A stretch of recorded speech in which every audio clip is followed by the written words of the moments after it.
आज 12 जनवरी 2026 को मार्केट की शुरुआत काफी कमजोर रही थी। सुबह जब बाजार खुला तो निफ्टी 50 धीरे धीरे फिसलते हुए 25,600 से सीधे 25,500 के नीचे चला गया, जिससे बहुत से निवेशकों का पोर्टफोलियो भी नेगेटिव में चला गया और घबराहट का माहौल बन गया। लेकिन कुछ ही मिनटों के अंदर मार्केट में ऐसा पलटाव हुआ कि नेगेटिव से सीधे पॉजिटिव में पहुंच गया। इसका सबसे बड़ा कारण एक बयान रहा। ये बयान दिया US envoy to India Sergio Gor ने, जिनकी ट्रेड डील से जुड़ी टिप्पणी ने बाजार का पूरा मूड बदल दिया। जैसे ही ट्रेड डील से जुड़ी खबर आई, मार्केट ने तेजी से रिकवरी दिखाई। निफ्टी ने 25,750 और 25,800 जैसे रेजिस्टेंस लेवल भी पार कर लिए और लगभग 25,790 के आसपास क्लोज हुआ। पूरे दिन में निफ्टी 50 करीब 0.42% की मजबूती के साथ बंद हुआ।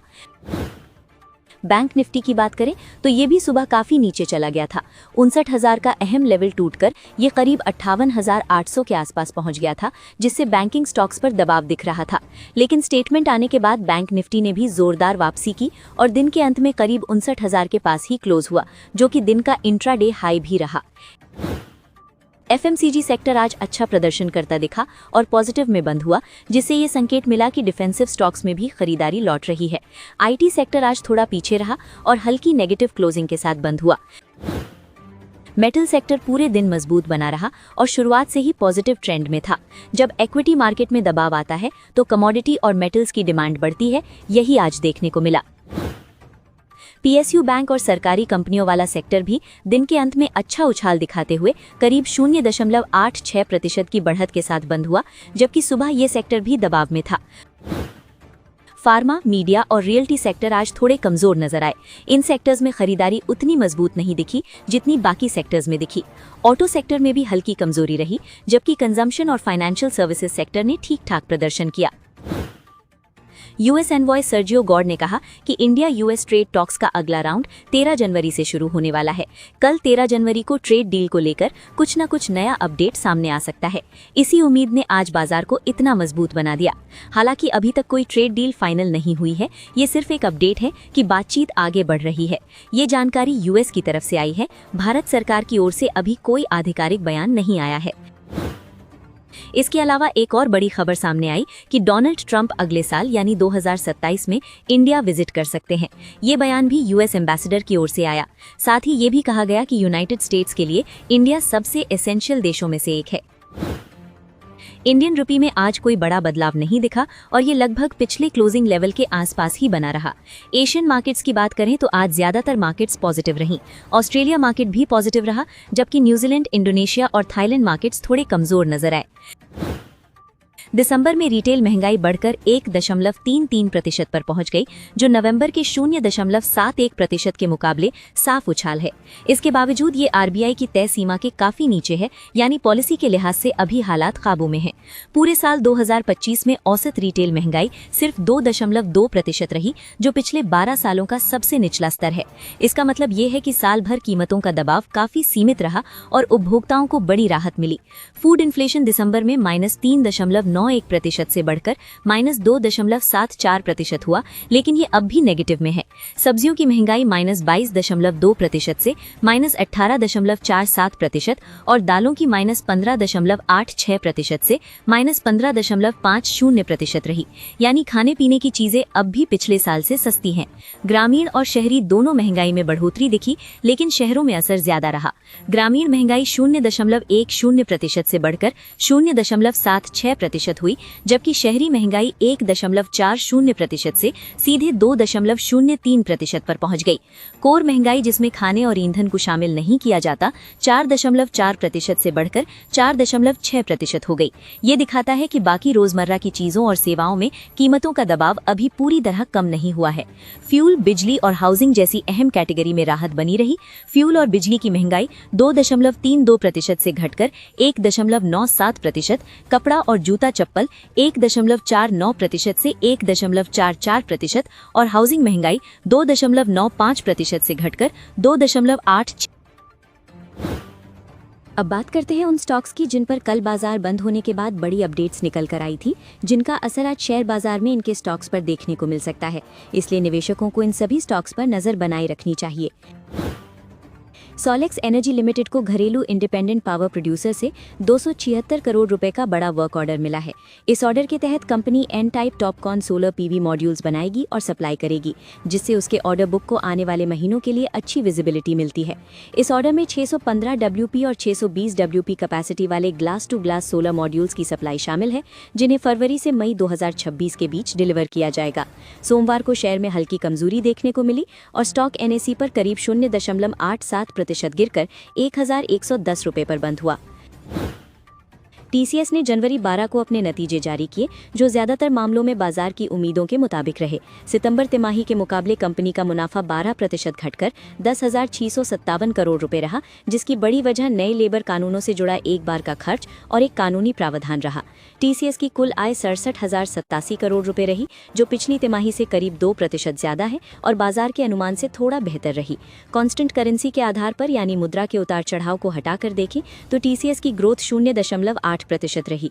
ये एनालिस्ट्स के औसत अनुमान से बेहतर रही। ऑपरेटिंग प्रॉफिट 16,889 करोड़ रुपए रहा और मार्जिन 25.2% पर स्थिर बना रहा। इसका मतलब है कि खर्च बढ़ने के बावजूद TCS ने अपनी ऑपरेशनल एफिशिएंसी को बनाए रखा। TCS ने शेयर होल्डर्स के लिए 11 रुपए का तीसरा अंतरिम डिविडेंड और 46 रुपए का स्पेशल डिविडेंड मंजूर किया है। कुल मिलाकर शेयर होल्डर्स को 57 रुपए प्रति शेयर का फायदा मिलेगा, जिसकी रिकॉर्ड डेट 16 जनवरी तय की गई है। कंपनी ने बताया कि अब तक 5,000 से ज्यादा AI से जुड़े प्रोजेक्ट्स पूरे किए जा चुके हैं और AI सर्विसेज से सालाना आधार पर करीब $1.5 बिलियन की कमाई हो रही है। ये TCS की कुल आय का लगभग 5% हिस्सा है और तेजी से बढ़ रहा है। ओला इलेक्ट्रिक ने तमिलनाडु के कृष्णागिरी स्थित गीगा फैक्ट्री से अपनी पहली घरेलू बैटरी स्टोरेज सिस्टम ओला शक्ति लॉन्च करने की घोषणा की है। इससे साफ है कि कंपनी अब सिर्फ इलेक्ट्रिक व्हीकल ही नहीं बल्कि एनर्जी स्टोरेज जैसे नए सेक्टर में भी कदम बढ़ा रही है। अडानी एनर्जी सॉल्यूशंस ने Q3 का ऑपरेशनल अपडेट जारी किया, जिसमें कंपनी की ट्रांसमिशन और डिस्ट्रीब्यूशन बिजनेस की परफॉर्मेंस मजबूत रही। कलेक्शन एफिशिएंसी 101.75% रही, यानी बिलिंग और रिकवरी दोनों ही मजबूत बनी हुई हैं। ट्रांसमिशन बिजनेस में कंपनी का under construction order book 77,787 crore रुपए तक पहुंच गया है। इस तिमाही में नए ट्रांसमिशन प्रोजेक्ट्स चालू हुए और नेटवर्क की उपलब्धता लगभग 100% के आसपास बनी रही। मुंबई में Adani electricity Mumbai electric limited की सप्लाई रिलायबिलिटी 99.9% रही और बिजली की शिकायतों में सालाना आधार पर कमी आई। कुल मिलाकर ये दिखाता है कि कंपनी का डिस्ट्रीब्यूशन नेटवर्क लगातार मजबूत हो रहा है। बंधन म्यूचुअल फंड ने बंधन गोल्ड ETF FOF और बंधन सिल्वर ETF FOF लॉन्च करने का ऐलान किया है।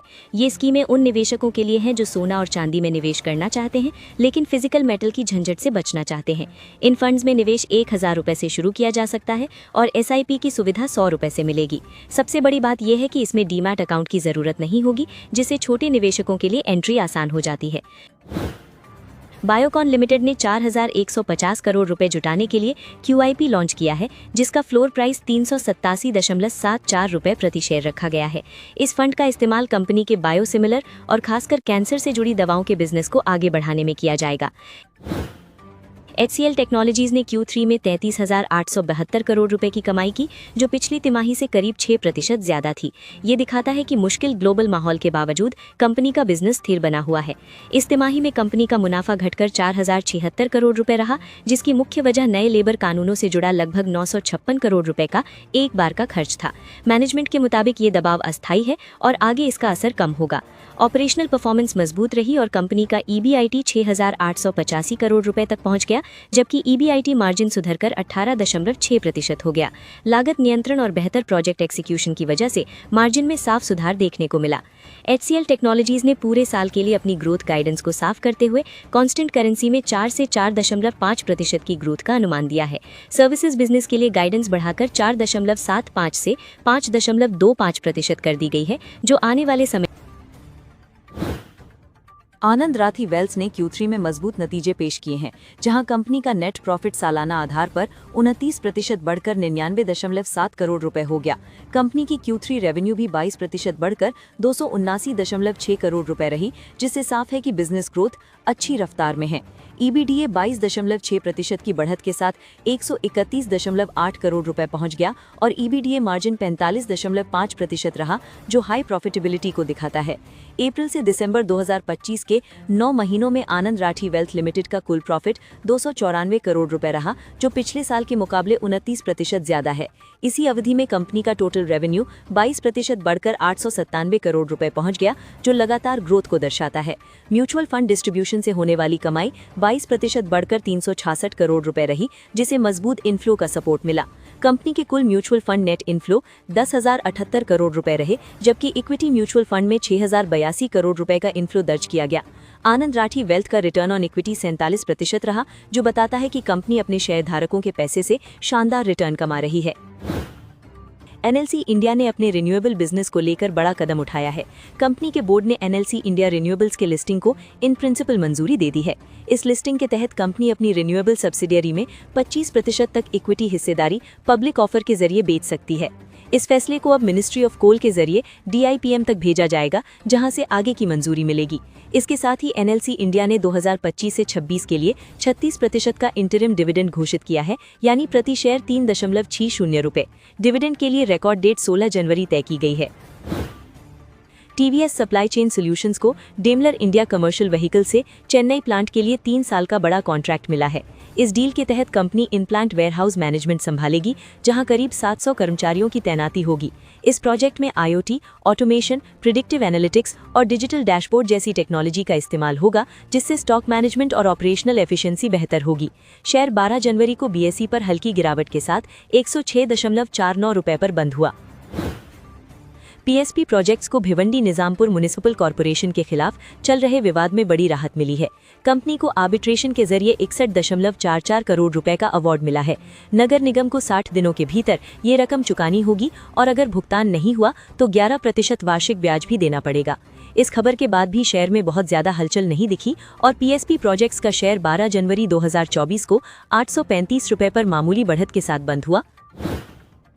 क्रिस्टल इंटीग्रेटेड सर्विसेज को वसाई विरार सिटी म्युनिसिपल कॉरपोरेशन से सॉलिड वेस्ट मैनेजमेंट के 3 बड़े कॉन्ट्रैक्ट मिले हैं, जिनकी कुल वैल्यू करीब 275 करोड़ रुपए है। ये कॉन्ट्रैक्ट 5 साल की अवधि के लिए है, जिसमें शुरुआत में 3 महीने का प्रेपरेटरी फेज भी शामिल है। इस प्रोजेक्ट के तहत company door to door garbage collection, waste segregation, transportation, street cleaning और पब्लिक प्लेसेस की सफाई जैसी पूरी जिम्मेदारी संभालेगी। शेयर NSE पर 615.20 रुपए पर बंद हुआ, जिसमें करीब 1.39% की गिरावट दर्ज की गई। सिकल लॉजिस्टिक्स को साउथ ईस्टर्न कोलफील्ड से एक बड़ा ऑर्डर मिला है, जिसकी कुल वैल्यू करीब 4038 करोड़ रुपए है। इसमें GST भी शामिल है। ये प्रोजेक्ट छत्तीसगढ़ के रायगढ़ जिले के पोरदा चिमटापानी ओपन कास्ट कोल प्रोजेक्ट से जुड़ा हुआ है। ये कॉन्ट्रैक्ट पूरी तरह घरेलू कंपनी से मिला है और इसे पूरा करने की अवधि 4214 दिन रखी गई है, यानी ये एक लंबी अवधि का स्थिर रेवेन्यू देने वाला प्रोजेक्ट माना जा सकता है। आज शेयर BSE पर 87.65 रुपए पर बंद हुआ, जिसमें करीब 0.94% की हल्की तेजी देखने को मिली। NBCC ने भारत इलेक्ट्रॉनिक्स के साथ एक MOU साइन किया है, जिसके तहत हेल्थ केयर मैन्युफैक्चरिंग और सर्विस इकोसिस्टम को लेकर मिलकर काम किया जाएगा। ये कदम NBCC के लिए हेल्थ केयर इंफ्रास्ट्रक्चर सेक्टर में एंट्री का संकेत देता है। केबल टीवी और ब्रॉडबैंड सर्विसेज देने वाली कंपनी GTP हैथवे ने Q3 के नतीजे जारी किए हैं, जिसमें सालाना आधार पर परफॉर्मेंस में सुधार देखने को मिला है। कंपनी का नेट प्रॉफिट बढ़कर 11 करोड़ रुपए हो गया है, जबकि पिछले साल इसी तिमाही में ये 10.1 करोड़ रुपए था। रेवेन्यू की बात करें तो ऑपरेशन से होने वाली इनकम 887 करोड़ रुपए से बढ़कर 932 करोड़ रुपए पहुंच गई है, जो स्टेबल सब्सक्राइबर बेस और स्टेडी डिमांड को दिखाता है। ऑपरेशनल लेवल पर EBITDA 113.3 करोड़ रुपए रहा, जो पिछले साल 105.7 करोड़ रुपए था और EBITDA मार्जिन भी बढ़कर 12.1% हो गया।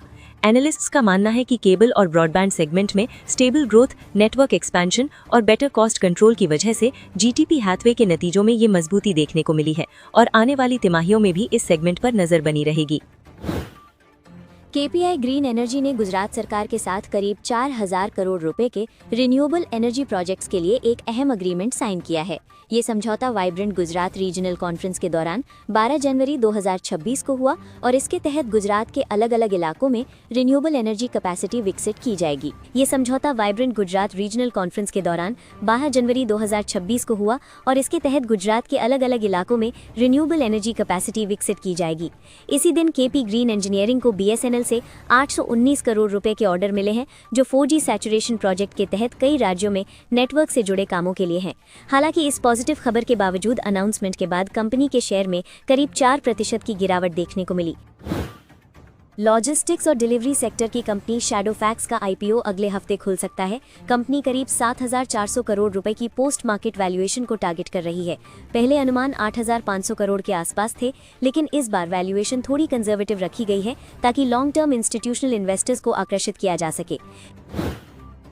12 जनवरी 2026 को एनएसई पर घरेलू और विदेशी निवेशकों की ट्रेडिंग में साफ फर्क देखने को मिला।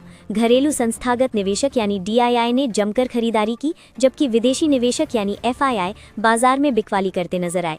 एनएसई के कैपिटल मार्केट सेगमेंट में डीआईआई ने करीब 15,786 करोड़ रुपए की खरीद और 10,285 करोड़ रुपए की बिक्री की। इसका मतलब डीआईआई का नेट इनफ्लो करीब 5,500 करोड़ रुपए रहा, जो घरेलू निवेशकों के मजबूत भरोसे को दिखाता है।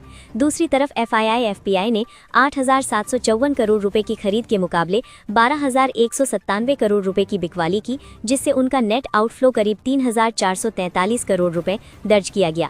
अगर एनएसई, बीएसई और एमएससीआई इनो एक्सचेंजों का डेटा मिलाकर देखें तो डीआईआई का कुल नेट निवेश करीब 5,839 करोड़ रुपए रहा, जबकि एफआईआई का कुल नेट आउटफ्लो करीब 3,638 करोड़ रुपए का रहा। मार्केट स्ट्रैटेजी की बात करें तो एचडीएफसी सिक्योरिटीज के नागराज शेट्टी का कहना है कि पिछले हफ्ते की कमजोरी के बाद निफ्टी का अंडरलाइंग ट्रेंड अब पॉजिटिव होता दिख रहा है।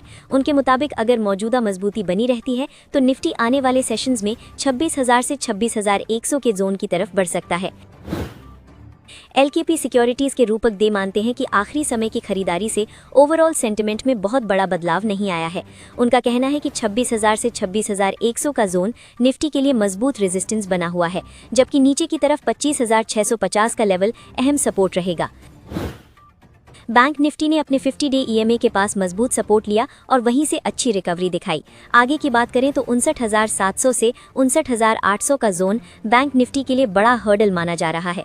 अगर इंडेक्स 59,800 के ऊपर निकलता है तो 60,300 और 60,800 तक की तेजी देखी जा सकती है। वहीं डाउन साइड में 59,000 से 58,900 का जोन इमीडिएट सपोर्ट की तरह काम कर सकता है।